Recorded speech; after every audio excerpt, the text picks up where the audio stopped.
It's a great pleasure for me to welcome you back to the second session of the launch of the special issue on the Venezuelan crisis, a special collection of the European Review of Latin America and Caribbean Studies. In the first session, we discussed issues of democracy and negotiations. That became sort of the essence of the debate, at least. In this second session, we are going to talk about economic and security issues in a changing global order. And we have 4 papers that will be presented. The organization of this will be the same as it was in the first part, that we'll have the presentations first, and any question can be posed in the chat, and we will discuss the questions that appear in the chat after all the presentations are finished. I am very happy to be able to introduce first Natalia Gan, who is got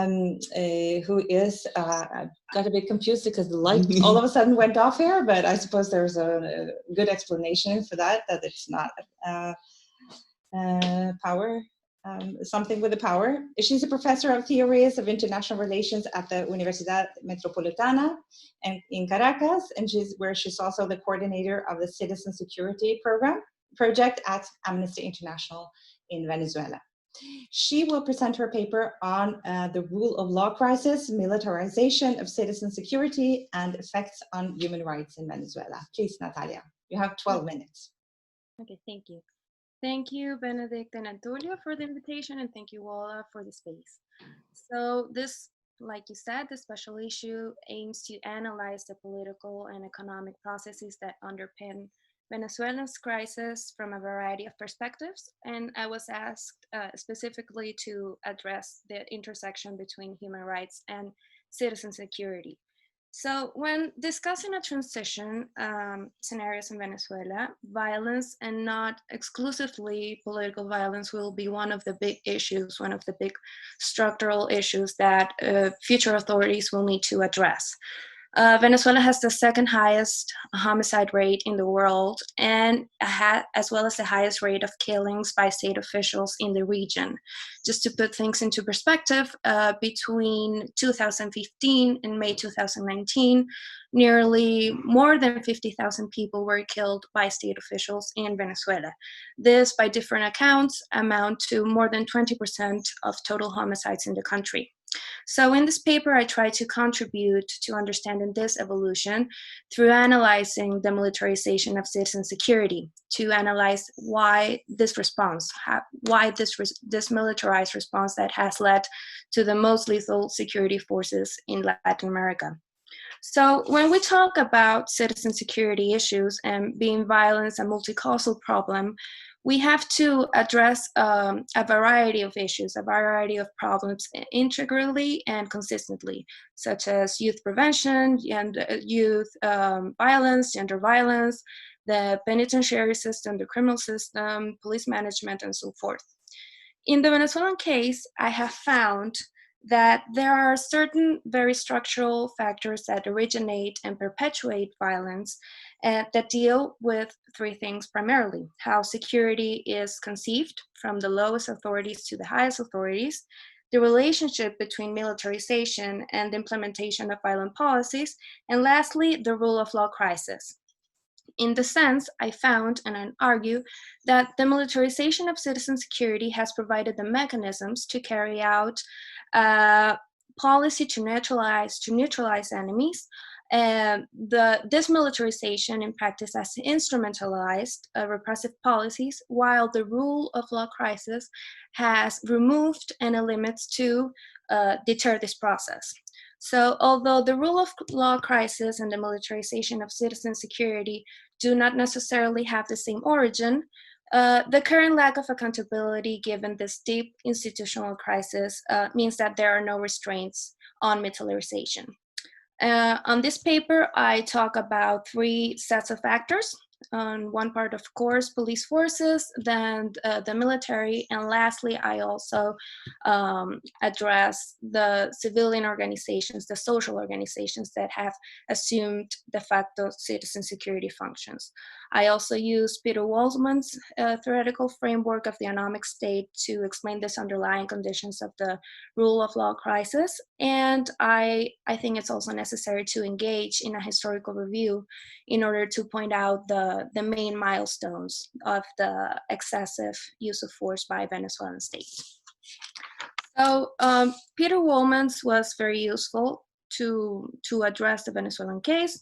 In general, we can say that the rule of law is essential to guarantee the protection of rights by state officials because it imposes limits to state power in order to avoid any arbitrariness.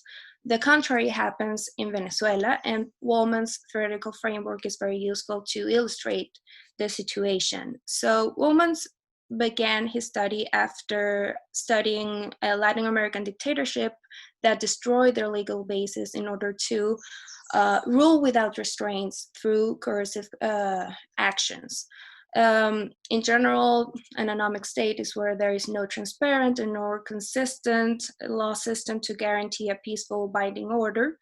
And there are different levels of enemy, but I'm most interested in the one that establishes that informal norms clash with the formal law, lessening its capacity to provide any order. So this dualism between this anti-order and the formal law order actually nullifies this formal order and makes it devoid of any effectiveness.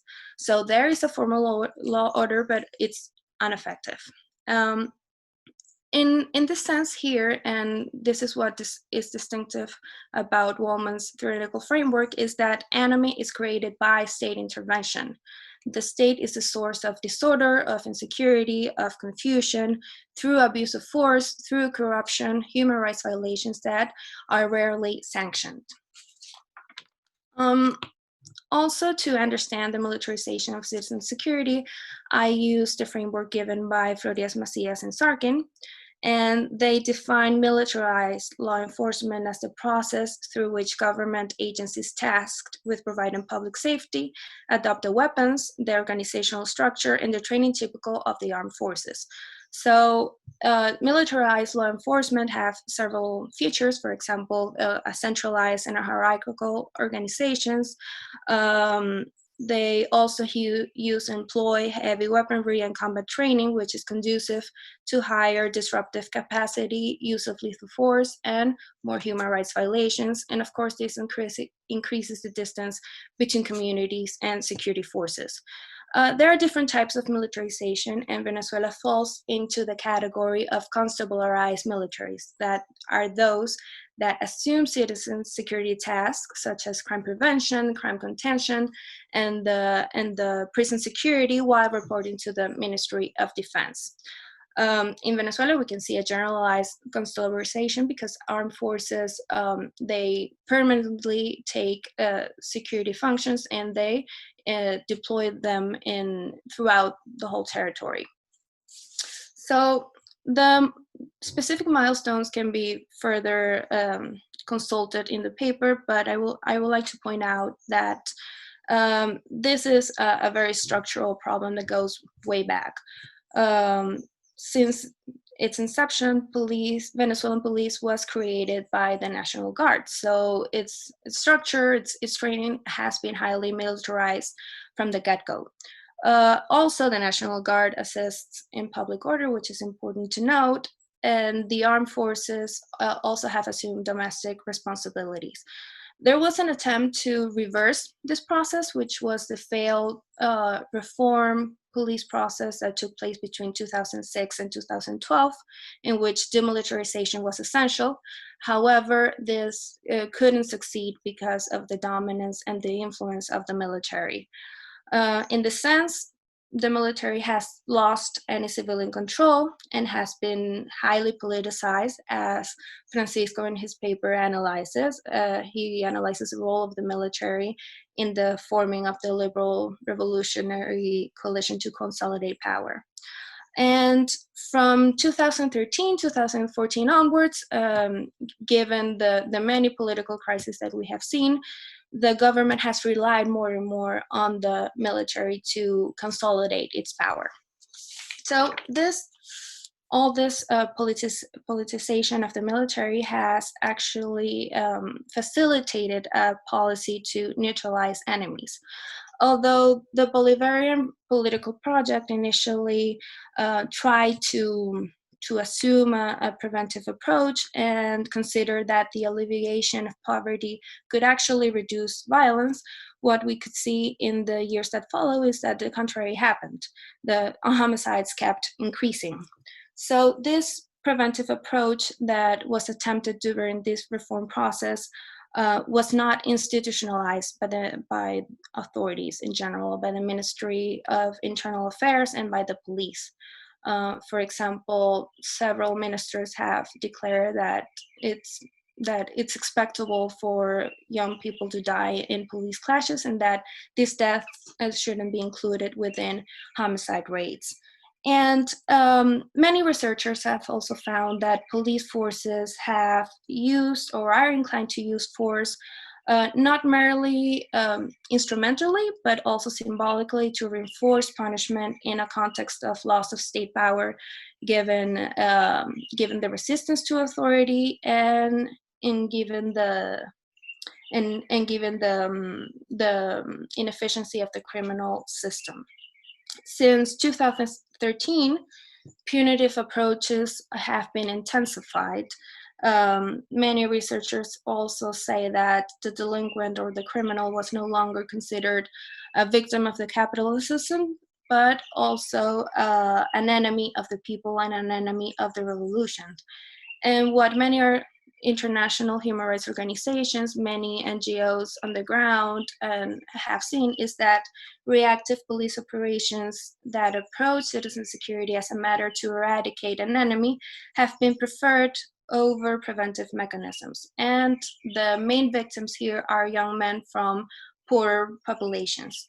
And in addition to this, we can also see the political persecution exerted by intelligence agencies, both from the police and from the military, plus the repression of protest. And all of this is very important to note that it's not isolated. This counts with the public support, the promotion, and the acquiescence of the highest authorities.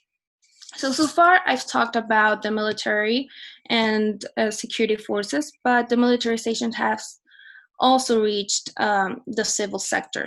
And that is why I talked about this porous line, because civilians have assumed functions that should be exclusive to the state and also have received military training. Some of these functions are public order, security and surveillance, defense against enemies in order to protect a political project.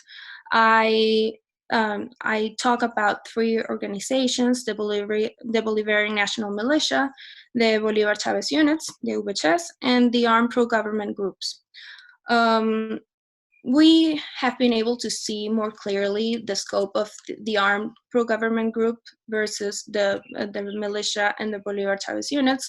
And many organizations have also documented how they exert social intelligence to combat gangs, how they extort repression, how they are also used to diffuse any protest from the dissidents.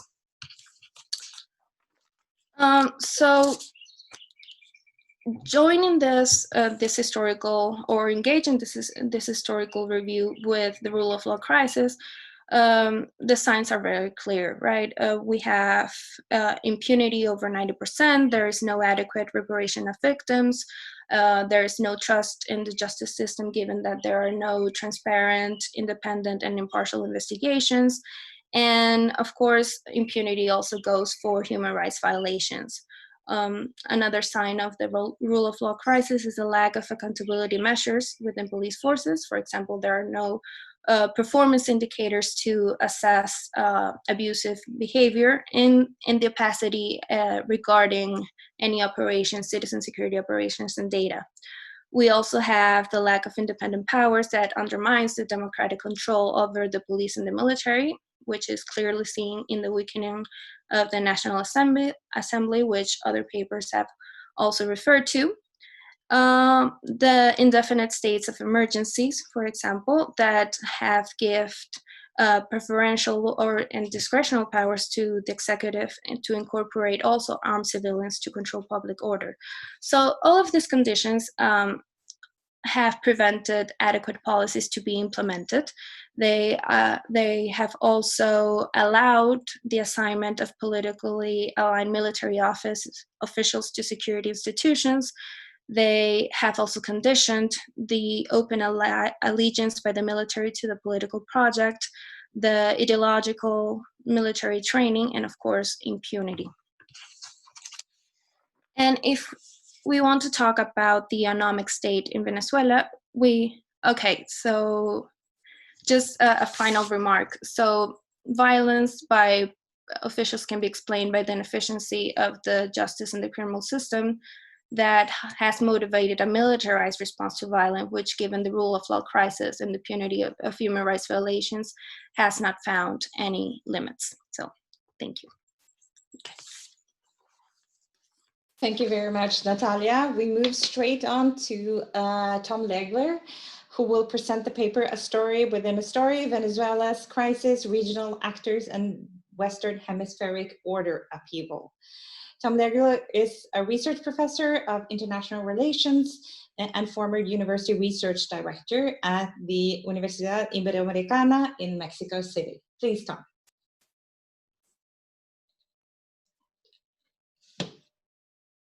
Several other contributions in this collection, what I try to do here is to make international relations relevant for the debates about the Venezuelan crisis beyond the factual and the conjunctural.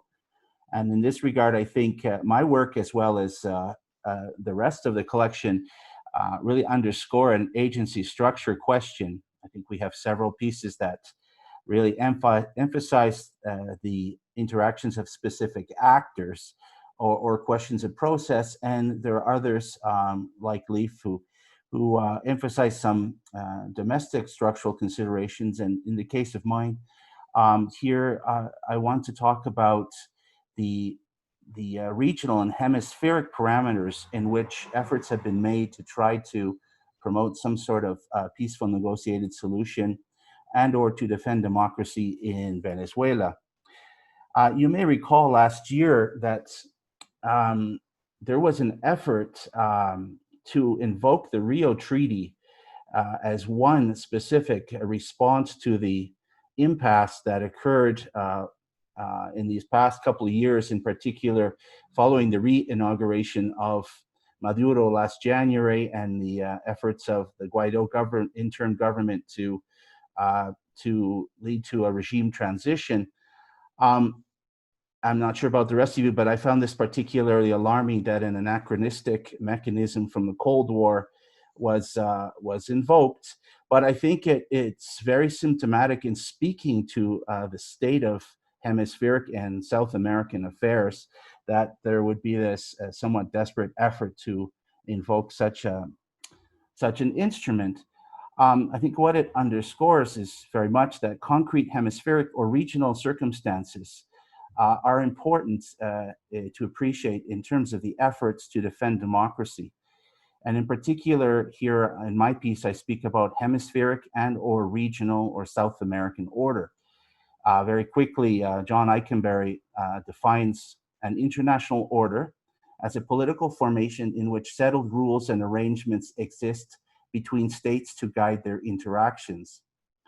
Now, they can take a regional shape, and in their regional or hemispheric shape, orders are region-specific hierarchical configurations of regionalisms, regionalization, and regional power distribution. What I really tried to emphasize throughout my piece then is that these multilateral democracy protection efforts are context sensitive. Specifically, in this regard, the state of hemispheric and or South American order matters for the prospects of some form of solution to the Venezuelan multidimensional crisis. It establishes the parameters for any given regional attempt to defend democracy. Western Hemisphere and South America have been going through dramatic regional order transitions since the end of the Cold War, but particularly in recent years. And importantly, the Venezuelan crisis that's erupted in its present form around 2013, 2014 has unfolded against this backdrop. So I don't think this is any surprise. And in this regard, I make the case that there's been a particular type of regional order transition, a particularly problematic type that I call hemispheric order upheaval, that I define as a particularly disorderly type of regional order transition in which interstate cooperation is seriously impeded by institutional balancing and the coexistence of power vacuum, crisis of authority, leadership deficit, and institutional dysfunctionality. In other words, there's clearly a hemispheric and regional crisis in the multilateral rules of the game, not only for multilateral democracy protection, whether in the inter-American system or in South America, but for a whole range of different governance issue areas. So here we're speaking about the organization of the American States, the inter-American system, and the inter-American collective defense of democracy regime as, frankly, in a state of persistent stagnation.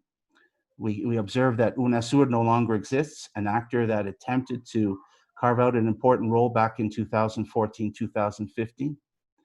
And after a period of dynamism in post-hegemonic regionalism in South America, up to about 2014, we have seen little significant regionalist activity since then, whether in South America or across the Americas. We've observed persistent ideological polarization, a leadership deficit, which begs the question, where are the Lulas right now that's to help us to find some sort of situational leadership, decisive leadership before the crisis in Venezuela. And now, of course, we face COVID-19. And in the context of the pandemic, the rise of PROSUR as the new preferred multilateral mechanism for South American political governance, comprised of member states that are staunch opponents of the Maduro government. So this process of hemispheric or regional order upheaval has had specific effects on these domestic and international efforts to promote solutions to Venezuela's multidimensional crisis. And here I'd like to specify a few of the specific effects that they've had. Since 2014, 2015, we have observed a precipitous decline in regional forms of cooperation across different issue areas. So not just democracy protection, but thinking about Venezuela's crisis, migration, or attempts to define some sort of humanitarian interventions. And so whichever of the different dimensions of Venezuela's multidimensional crisis, we're basically observing very, very low or non-existent forms of cooperation. I think we can also speak as very problematic, or even call into question the continued existence of a hemispheric or regional public good called democracy protection. I mean, first, once upon a time, we could speak of the Inter-American Collective Defense of Democracy regime promoting such a public good. And then afterwards, UNASUR attempted via its own additional protocol to develop a South American democracy protection regime, albeit one very much more supposedly congruent with sovereignty concerns in the region. We've also seen, we can also look at what's been going on in terms of collective activity. And what we've seen basically is a greater informalization and or minilateralization of collective responses to the situation in Venezuela. And here specifically, we can speak of the work of the Lima Group and of course the International Contact Group as prime examples. And also, we can take notice since 2014, 2015, of the growing incursion of extra-regional actors in the Venezuelan problematic. This is not accidental. I suggest that this is very much in sync with the disturbing trends within whether hemispheric order or within South American order. And of course, in terms of the incursion of these actors, some more welcome than others, but all of whom have come to define themselves as stakeholders in Venezuela's future. So we can speak here of the International Contract Group, but we can also speak about individual governments, including, importantly, China, Russia, Iran. And with this growing incursion of extra-regional actors, we can talk quite possibly of a parallel phenomenon in relation to democracy protection, and that's the phenomenon of autocracy protection. So all of this tendency of a greater role for extra-regional actors in hemispheric or South American affairs points out or underscores what regional or hemispheric orders normally are supposed to do, which is to regionalize problem solving. So whether it's in democracy protection or any other issue area. And I think what we can suggest here is that there has been this process of deregionalization of governance problem solving with its specific implications for how to try to solve the or manage the Venezuelan crisis. So to conclude my presentation, then I think in terms of the implications of this, I think we need to recognize that given the polarized state of actors in Venezuela, that there needs to be some type of international presence or participation in the search for some type of pacific negotiated solution to Venezuela's multidimensional crisis. However, as I've tried to stress in my article, I think it means that hemispheric or South American order have to be repaired before a regional multilateral solution becomes possible. Thank you. Very much, Tom, for keeping time. I'll give the word directly to Víctor Mijares, who will present the paper written by himself, and Alejandro Cardozo Uzcátegui. They're both at the, Víctor is an assistant professor of political science at the Universidad de los Andes in Bogotá, Colombia, and Alejandro is an associate professor of politics and international relations at the Universidad Sergio Arboleda, also in Bogotá. Their paper is called The Versatile Amalgam, Interests and Corruption in Russia-Venezuela Relations. Please, Víctor. Hi, everyone. Thank you very much, Benedicte, and thank you very much, Antulio, for this, for the coordination of this special issue. And well, thanks to the Uni Oslo and my friends of WOLA for this workshop and this presentation about this special issue. Let me share, please. I have a presentation. Okay, let me, go through. Okay. I think you can see it right now. Okay, yeah, this is the presentation. So this idea of using corruption as a tool to analyze foreign relations or bilateral relations is not a common idea in IR. So we are trying to introduce this in the particular case of the Venezuelan-Russia relations, not simply because it's a special or unique case. I think there is a lot of cases in which we can find some traces of corruption between countries, especially authoritarian countries or countries which their economies are based on natural resources. But in this case, it's particularly interesting simply because the relation, the symmetrical relation between Russia and Venezuela has been explained based on these geopolitical issues, in terms of Russia trying to balance in the U.S. in the Western Hemisphere, but also Venezuela trying to get some support from offshore balancing powers in the Americas. But we find some interesting issues about not only geopolitics, as I say, but also some domestic and transnational issues as corruption.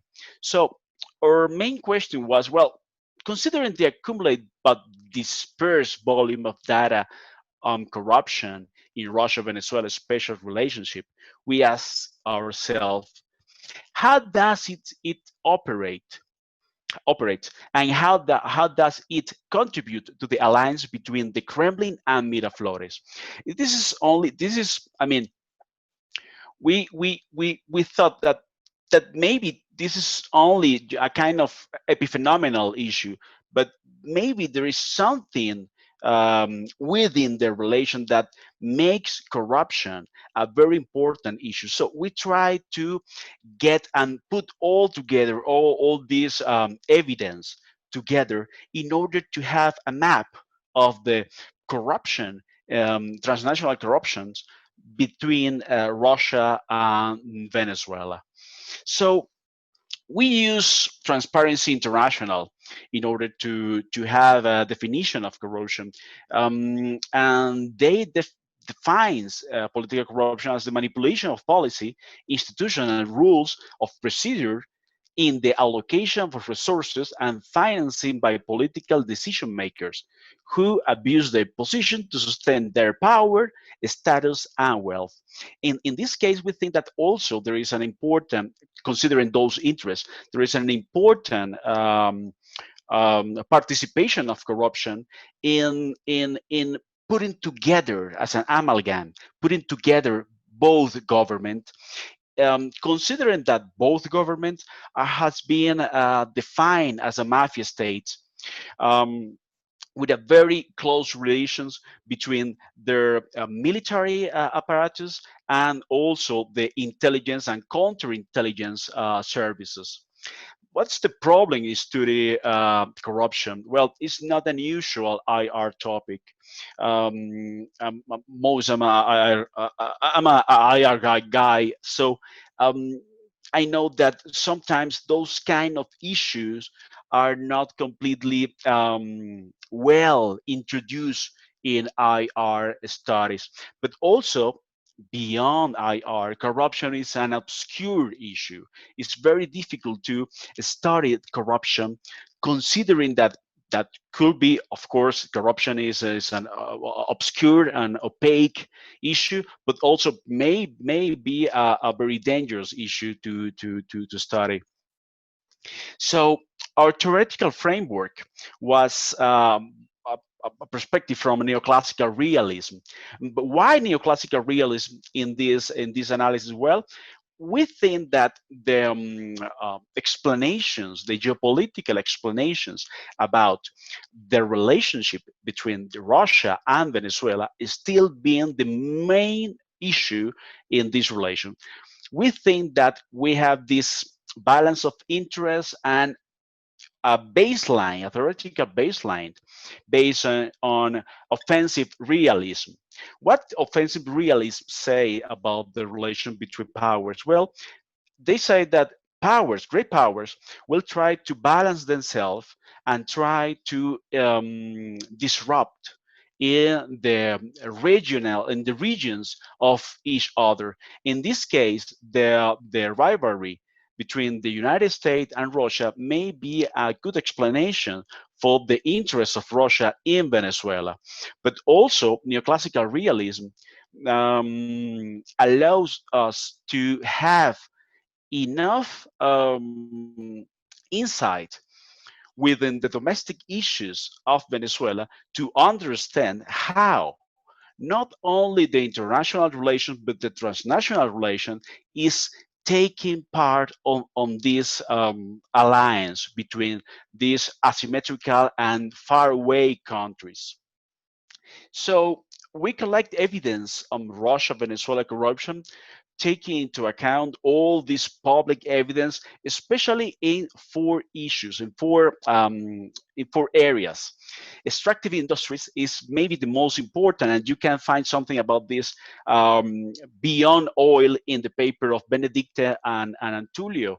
Um, but also we found some interesting cases of corruption in energy and finances, especially taking into account the role of Rosneft and and uh, uh, uh, um, all the Russian oil complexes in the case of Venezuela, especially after the coming to office of Xi Jinping in China. In China, we are witnessing the important changing within the government, with Xi Jinping trying to make a redirection of the foreign policy. And in that instance, especially after 2013, was a very cold relation with Venezuela. And that was an important opportunity for Russia, not only in energy, but also in finances. And Rosneft, now Rosneft is not any longer in Venezuela, but he has a takeover of the Rosneft activities to the Russian government directly. But Rosneft was an important financing of the PDVSA in Venezuela, not only producing oil, but also trying to rescue PDVSA in some instance. But also we have the third point, that is arms trade. That was maybe the first kind of relation established between Russia and Venezuela, especially between Chavez and Putin, still being an important issue beyond arms trade, considering the cooperation in strategic and tactic issues. But arms trade, we found a lot of information about corruption in the selling of weapons or weapon systems to Venezuela, and some other business we find, considering, for instance, even flowers. I mean, a lot of business between the two governments, but also between the associate and cronies around Miraflores and the Kremlin. Part of this information was already published in Foreign Affairs Latin America, in Spanish, if you are interested, in a special issue last year. So the data collection was, well, we have a lot of public outlined scattered data. So we put all this data together in order to create a kind of narrative around these corruption issues. But also, in order to confirm this, we use electoral democracy and institutional strength in indexes to confirm our findings in this relation between corruption, regime, and international relations, especially this alliance with Venezuela and Russia. And we use descriptive inference, a kind of process tracing, but with descriptive inference, in order to, as I say, create all this narrative around the corruption, but also linear regression, in order to have some confirmation from the quantitative data and the indexes. And we found something interesting about this. We found something that it may be interesting, especially in this in the current conditions in which we are witnessing these debates about Venezuela as a failed state or not. So we can see here the the indexes of democracy of Russia and Venezuela. Well, Russia is a little bit, is not clear in the case of Russia, but this is the It's this bar over here. So we can see the democracy of Russia and Venezuela from 1992 to 2019 in a clear decrease, as you can see.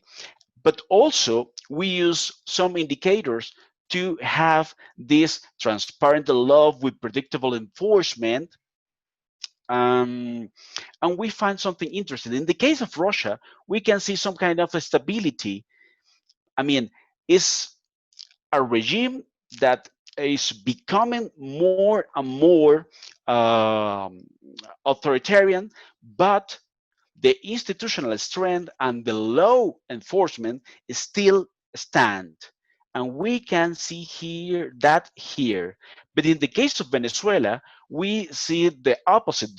I mean, the same direction in democracy, but the opposite direction in terms of institutional strength. We can see here the democracy of Venezuela falling down, and the institutional strength and the applicability and predictability of enforcement of law also falling down. So we found this, and for us was a very interesting finding. So we tried to test this with some other countries, especially with Russia. So we find a very strong correlation in authoritarianism, institutional strength diminishing in the case of Venezuela, but quite weak in the case of Russia. We also test some other countries randomly, as Democratic Republic of Congo, Norway, Colombia, or even North Korea. But the behavior of Venezuela was especially interesting in that way, because it was the most strong relation between this authoritarianism with diminishing of institutional strength. So that's the reason why we are talking about this disintegrating authoritarianism. This is a underdeveloped concept that we will like to study a little bit more, to explain a little bit more, maybe in further works. But we think that could be an interesting issue, considering the current debate about Venezuela, if it is actually or not a failed state. So our conclusions say, well, Moscow and Caracas ties serve to Russia and Venezuelan geopolitical interests regarding the US, but also it constitutes a cycle in which political corruption strengthens the alliance, it favors special corporate interests, and undermines the rule of law, encouraging corruption and revitalizing authoritarianism in Venezuela. That's what we call the versatile amalgam cycle. So we can see here this and how corruption is diminishing the rule of law in Venezuela, but also helping Venezuela and helping Russia to get a more close and fluid relationship in this condition in which Venezuela is not any longer exporting revolution, but try to save the revolution and save the regime. So thank you very much for your attention.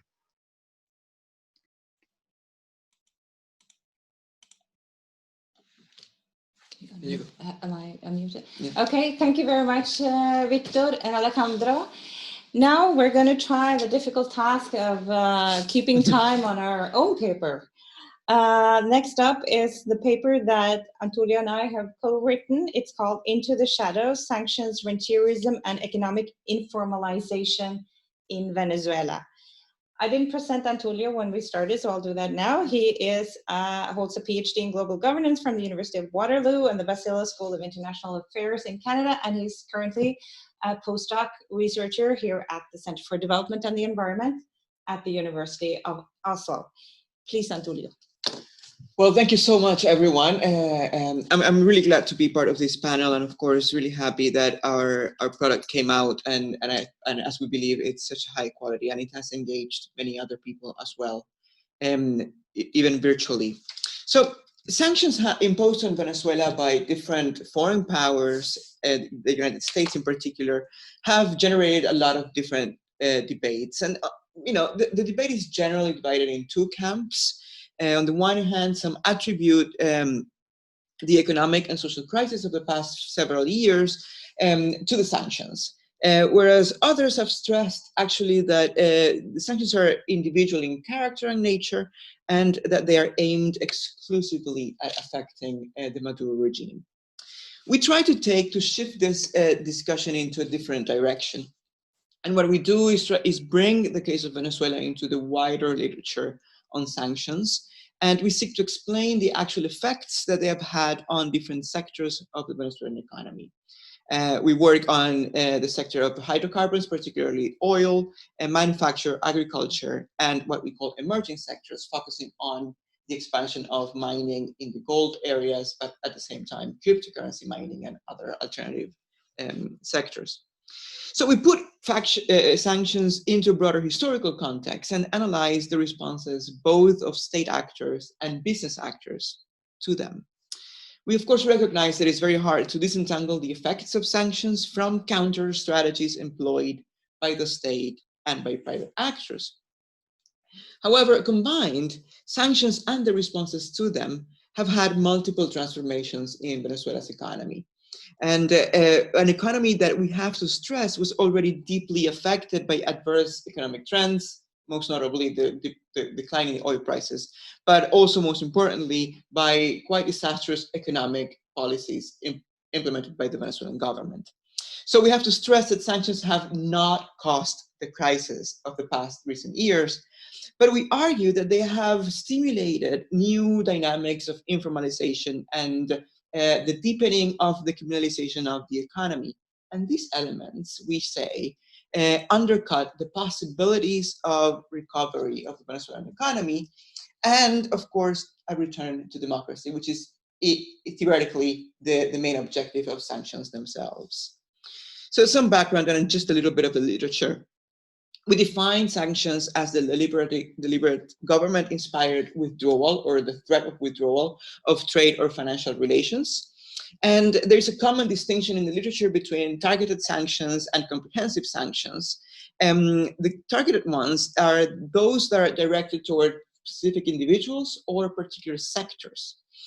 And Venezuela, in theory, is object of targeted sanctions. However, it is our contention that due to the high level of dependence on oil revenues and the domination of the state and state-owned enterprises in different strategic sectors, we say that in Venezuela, sanctions have a very similar effect to those that have been identified to comprehensive sanctions in the literature.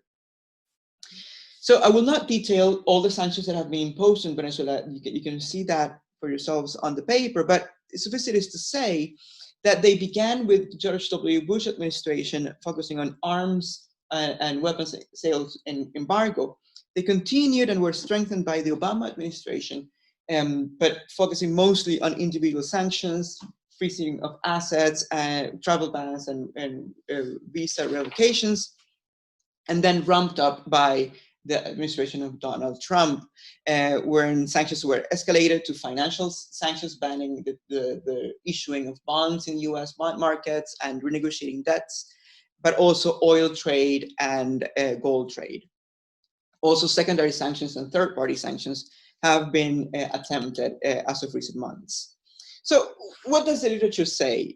Generally, they say that sanctions tend to fail in bringing about regime change or a transition to democracy or a change of behavior by state actors that are subject to those sanctions. But they're even less effective if they're applied to authoritarian regimes rather than failing democracies. And they can further rally autocrats and their cronies closer together and help them strengthen their grip on power.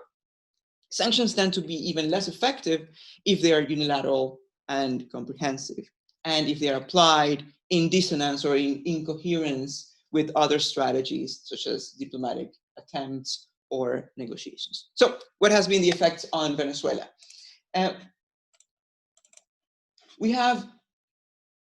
We'll start first with showing you a little bit of what happened in the oil sector. So as we know, Venezuela's economy has been historically dependent on oil revenues. The oil industry has suffered dramatically for many years of mismanagement, corruption, and serious distortions in the economy, particularly due to currency policies that really affected the sector.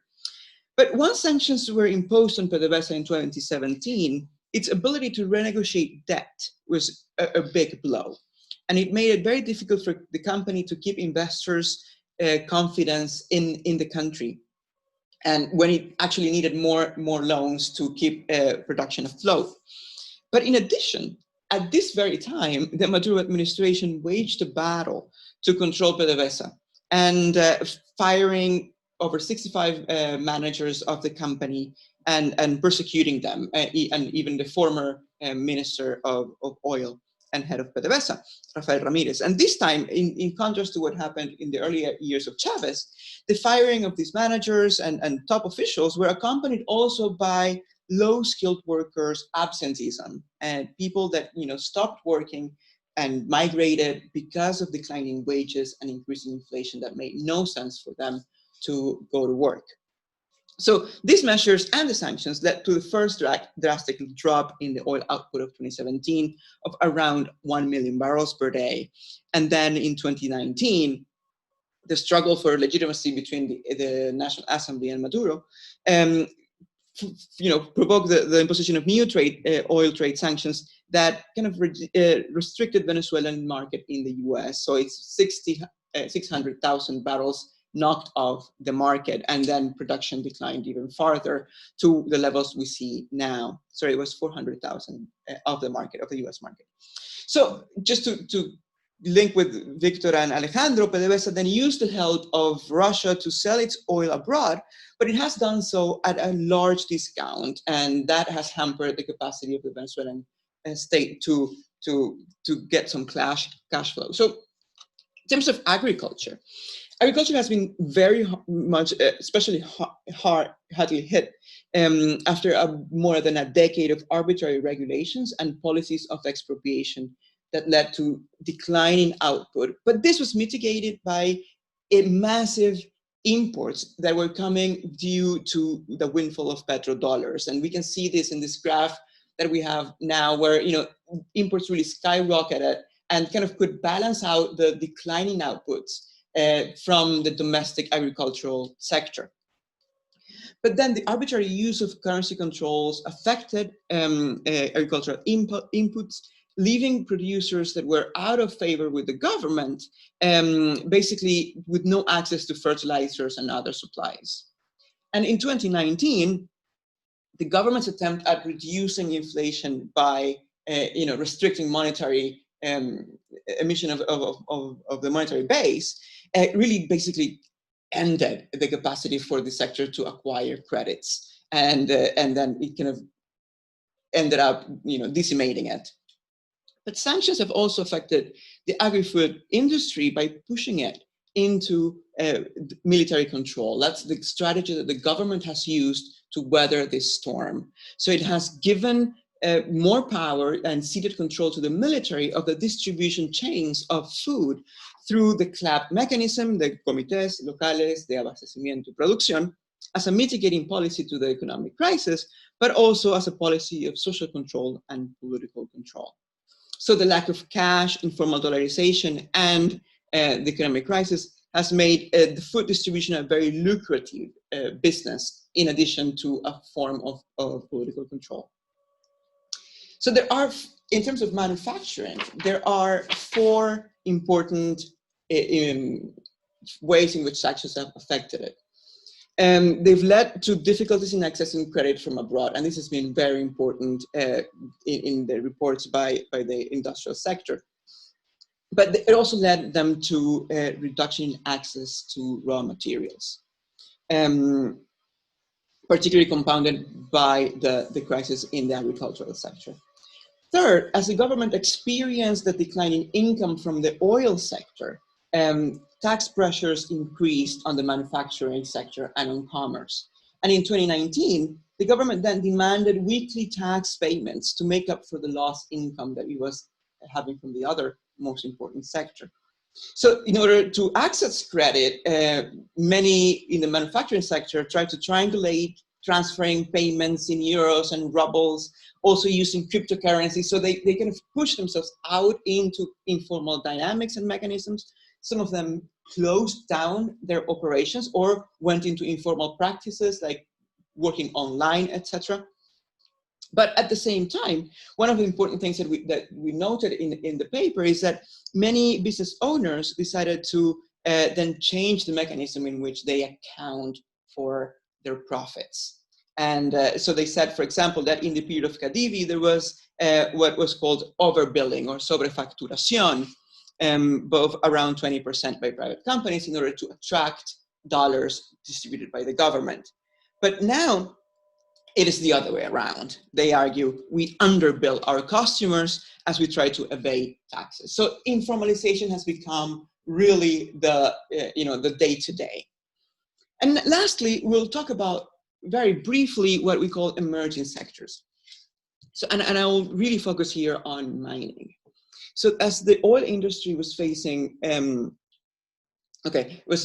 serious challenges, the government basically decided to expand the mining frontier to gold mining in the southeast of the country. It's not that mining was not there; it just attempted to formalize what was already existing in those territories. So by formalizing those alliances, what happened was that some armed groups, illegal armed groups kind of reclaim space and formality over the territory and strengthen their presence there. We're speaking about so-called sindicatos, but also guerrilla groups such as the ELN and dissidents of the FARC-EP. So the result has been that the mining activities have increased, reported by the government. But interestingly, we can see in the data that the mining share of the GDP has actually collapsed, as has done the gold portion of the country's international reserves. And the decline suggests to us the continuation of smuggling and the irregular trades and irregular ways of selling gold internationally through different dynamics and mechanisms. So now to conclude, we can say that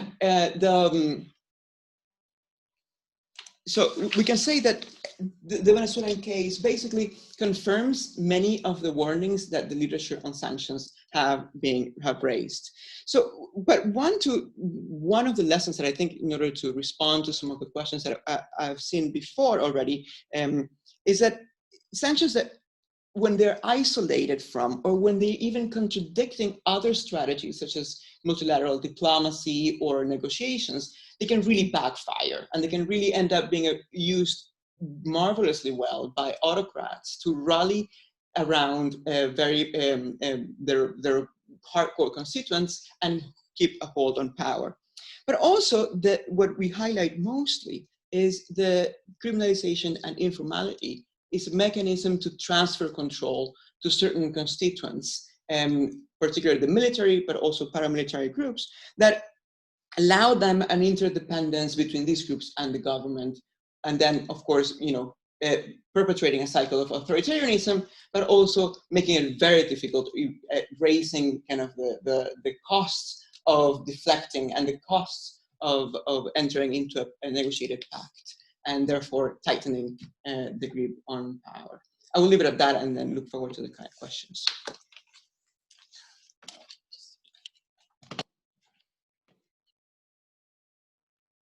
We are unmuted, of course. We are unmuted. Okay, yeah, thank you for the presentation. The paper is well-written, of course. We now have like half an hour for questions. I'll try to sum up some of them to start with, and you can continue. Yeah. Right. Should I start with the first ones and then with the ones that I couldn't see? Okay.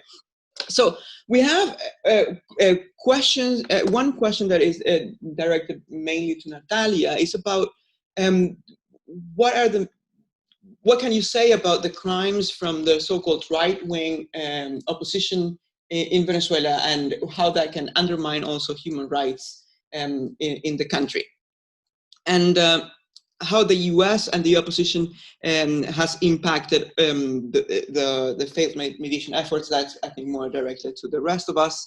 And there is one question coming from another panelist from the previous panel that is mainly targeted to Tom. And this is, what are the advantages of ad hoc groups versus formal groups or organizations regarding Venezuela? And if you could expand a little bit more on what's the, the stage or the situation with Prosur at the moment.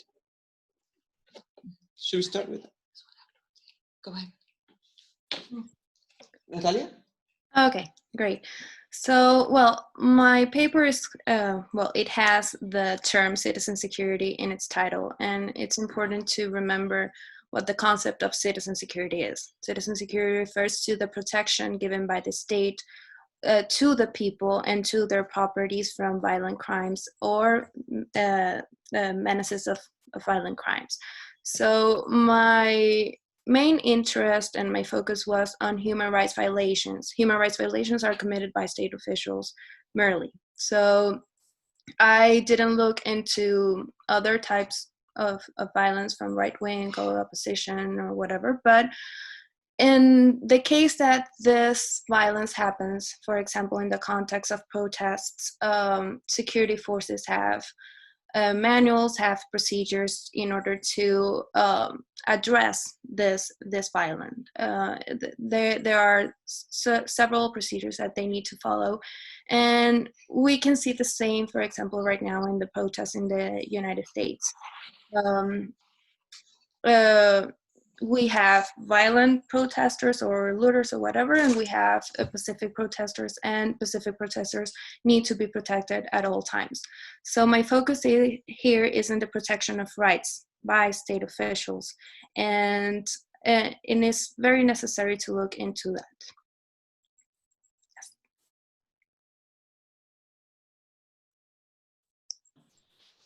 Yes. Okay. Tom, do you want to respond to the advantages of ad hoc groups versus formal organizations regarding Venezuela?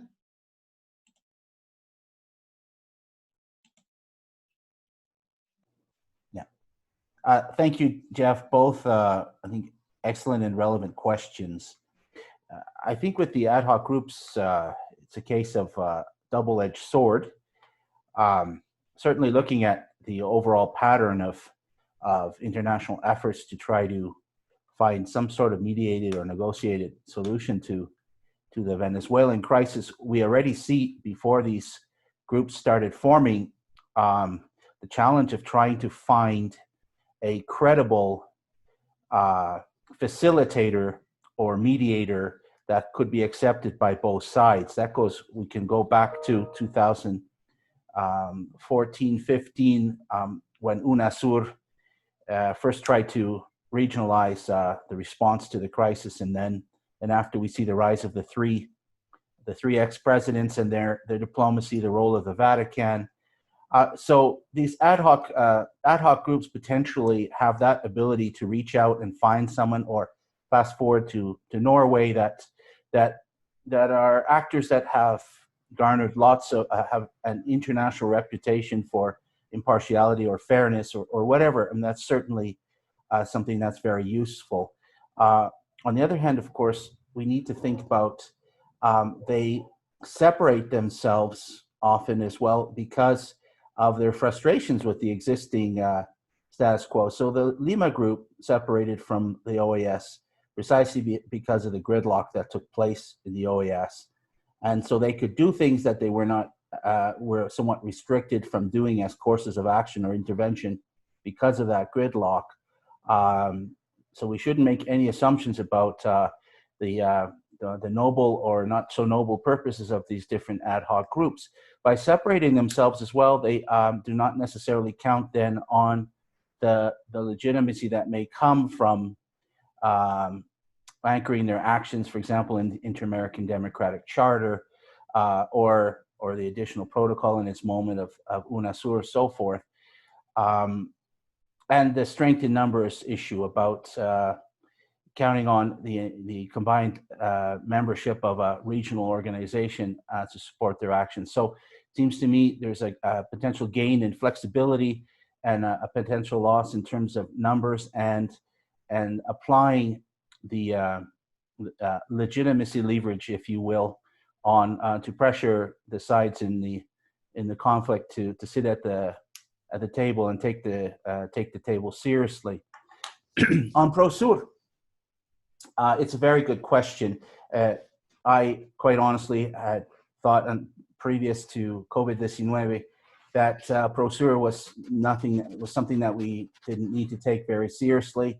And yet what we've seen now in the last couple of months is that principally through the Chilean presidency, or Presidencia pro tempore, it's come to, Prosur has become the main mechanism for political coordination in South America vis-a-vis the COVID-19 pandemia.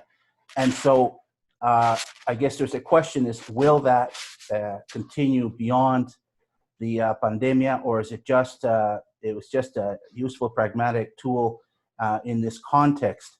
I think what will be very, very key, a couple of key questions here.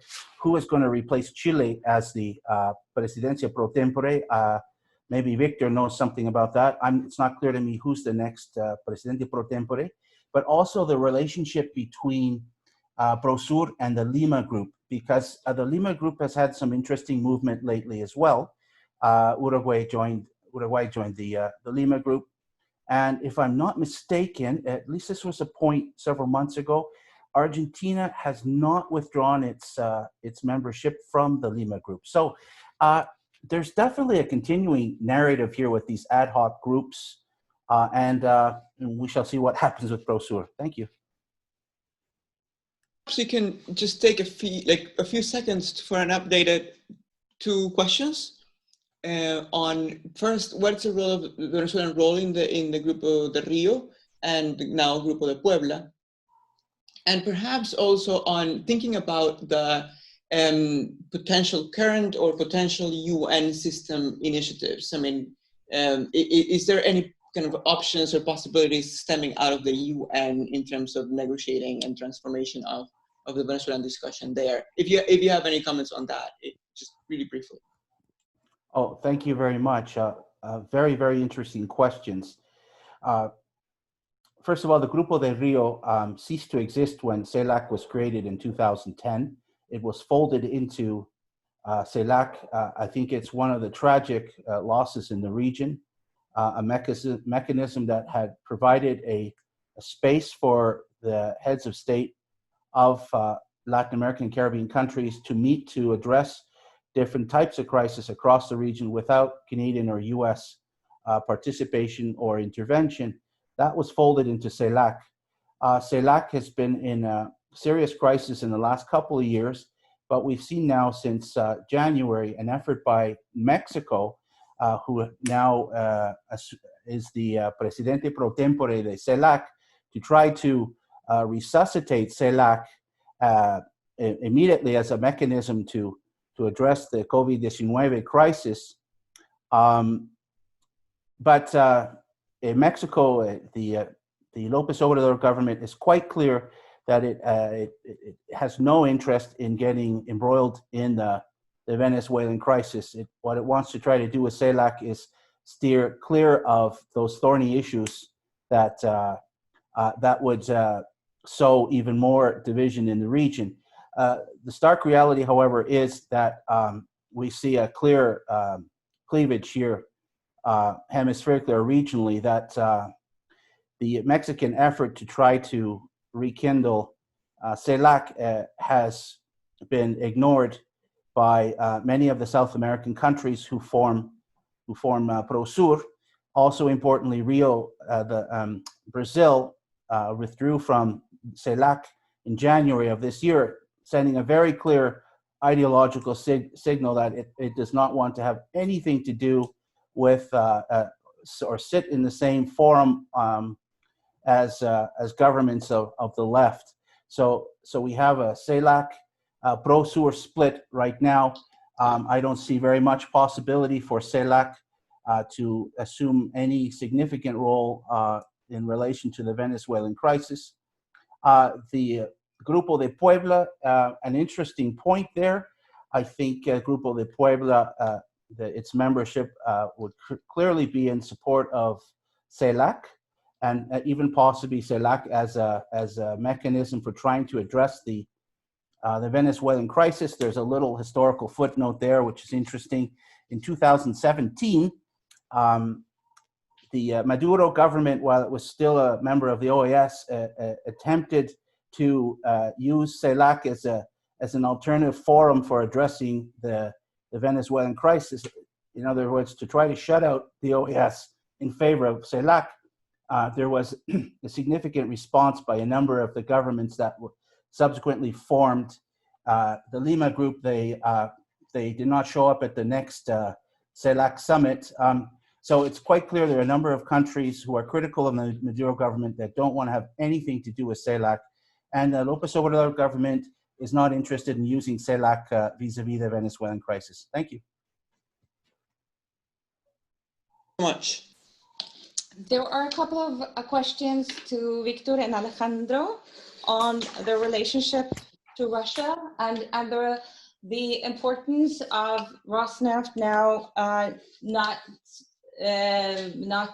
actually formally present in Venezuela anymore. How would that affect the relationship with Russia, and is that at all important, or is this more a political issue? Yeah, thank you very much for the question. The question comes from Arve. Yeah, it's an interesting question, considering that actually a couple of months, Rosneft is not any longer in Venezuela, but that wasn't a strategic decision. The strategic decision was to protect Rosneft, because Rosneft is not anymore a company of energy, but is also a bank, is also a funding institution, and is working globally. Is a global company with operations worldwide. So they want to stay in Venezuela, the Russians, the Kremlin, but they want to avoid the US sanction in order to operate well elsewhere in other regions. So we think that the geopolitical interests and the corruption ties will remain. Also, we think that the Russians continue to be interested in Venezuela for one reason, one important reason, that is the guarantees of the Maduro's government in terms of poorly controlled political and legal system. So Venezuela is an important gamble for a country as a declining power of Russia, not only right now, but also considering the long term. So and Maduro right now is suffering this condition.